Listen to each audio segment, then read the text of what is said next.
Good evening. This is All India Radio, Kohima. I'm Ketholena with the evening news. The headlines: Japan to invest 3.2 lakh crore rupees in India over the next 5 years.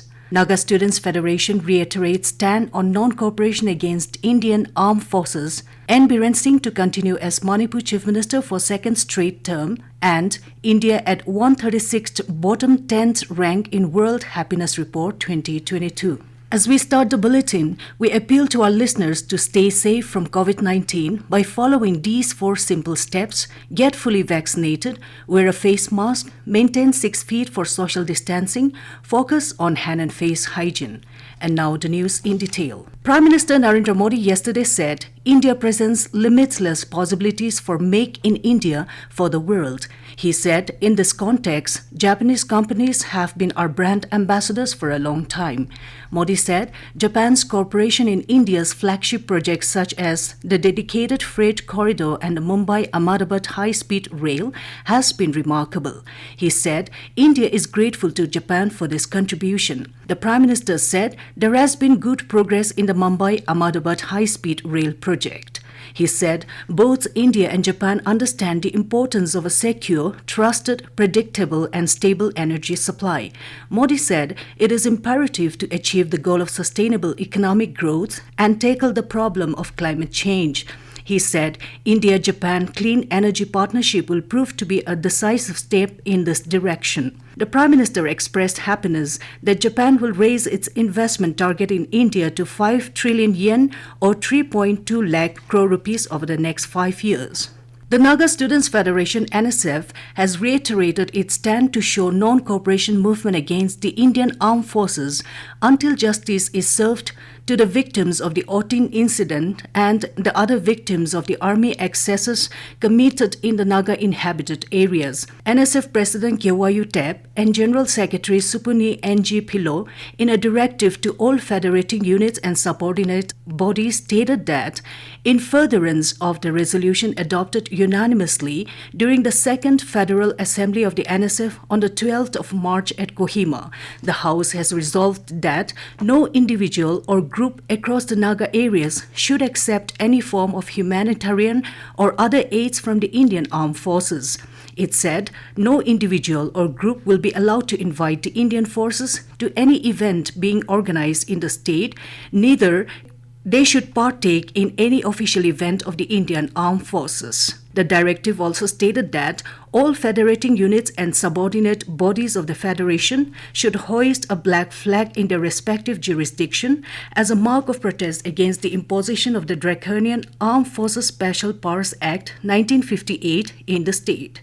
Besides, the units were also asked to take steps in order to ensure that similar exercise is carried out in all Naga villages.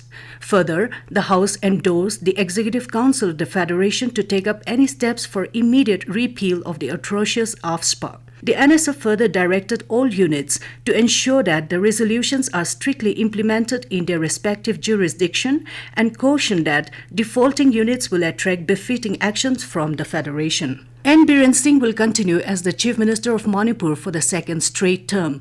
A team of the BJP Central Observers made this announcement in Imphal this afternoon. After a closed-door meeting with the BJP legislators at the state party headquarters, Union Finance Minister Nirmala Sitharaman said new elected MLAs have unanimously elected N. Biren Singh as their legislature party leader.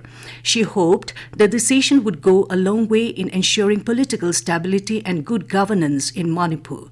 She had reached Imphal from New Delhi in the morning with Union Ministers Bhupendra Yadav and Kiren Rijiju. India was ranked 136th in the World Happiness Report 2022, which is at the bottom 10th rank. Finland becomes the happiest country for the 5th consecutive year. The top 5 countries in the list are from Europe's Finland, Denmark, Iceland, Switzerland and Netherlands respectively. while the United States held the 16th spot in the happiest countries list. On the other hand, Afghanistan held the last position of 146th in the list, with Lebanon 145th, Zimbabwe 144, Rwanda 143rd, and Botswana 142nd following. Bangladesh has moved 7 points up on World Happiness Index. Bangladesh improved its ranking by 7 notches in Happiness Index from 101 last year to 94 in 2022. The ranking is done on a 3-year average based on surveys of life evaluation conducted by Gallup World Poll, which surveys around 1,000 people from each country to evaluate their current life on a scale of 0 to 10. This news comes to you from All India Radio Kohima. You can also listen to this news bulletin on our News On Air app and YouTube channel AIR News Kohima.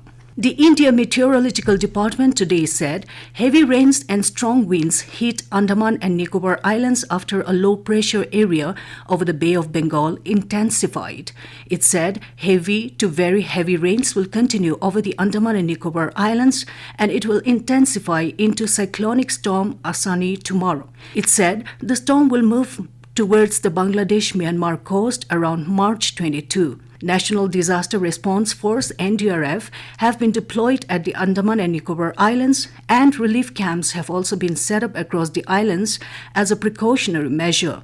Fishermen have also been advised not to venture into the sea. Union Home Secretary Ajay Kumar Bhala has also reviewed the situation, directing central and union territory agencies to keep a regular watch. Over 181 crore 21 lakh doses of COVID vaccines have been administered in the country under the nationwide vaccination drive so far. The Union Health and Family Welfare Ministry today said more than 15 lakh 34,000 COVID vaccine doses were administered to the eligible beneficiaries yesterday. The country reported over 1,700 new COVID cases in the last 24 hours. Currently, India's active caseload stands at over 26,000. Over 3,000 COVID patients have recovered during the last 24 hours, and the national recovery rate stands at 98.74%. More than 4 crore 24 lakh patients have recovered from COVID-19 in the country so far. The ministry said more than 78 crore 26 lakh COVID-19 tests have been conducted so far. No COVID-19 positive cases was reported today in the state, keeping the total case load at 35,461 cases. With 5 persons recovering from the infection, the total recoveries stand at 33,187. No deaths were reported in the day, and the death toll stands at 754. Active cases have further dropped to 32. In view of the South Asian Athletic Federation Cross Country Championship and 56th National Cross Country Championship to be held on 26th of March, Kohima Deputy Commissioner has informed that the route from National Highway 2 via IG Stadium, KMC Tata Parking has been earmarked for the event. In this connection, the DC has directed all concerned to clear construction and waste materials, off-road vehicles within 5 days. And Kohima District Football Association held a selection trial for Kohima District Team 2022 for upcoming Dr. T. Au Inter-District Tournament at IG Stadium, Kohima yesterday. Of the total 58 players repressed from various tribes attending the trial, 26 players were shortlisted. The shortlisted players will undergo 2 weeks coaching, and the best 20 players will be selected to represent Kohima district. To end the news, the headlines here again. Japan to invest 3.2 lakh crore rupees in India over next 5 years. Naga Students Federation reiterates stand on non-cooperation against Indian armed forces. And Biren Singh to continue as Manipur Chief Minister for second straight term, and India at 136th bottom 10th rank in World Happiness Report 2022. That's all we have in this evening news bulletin. Good night.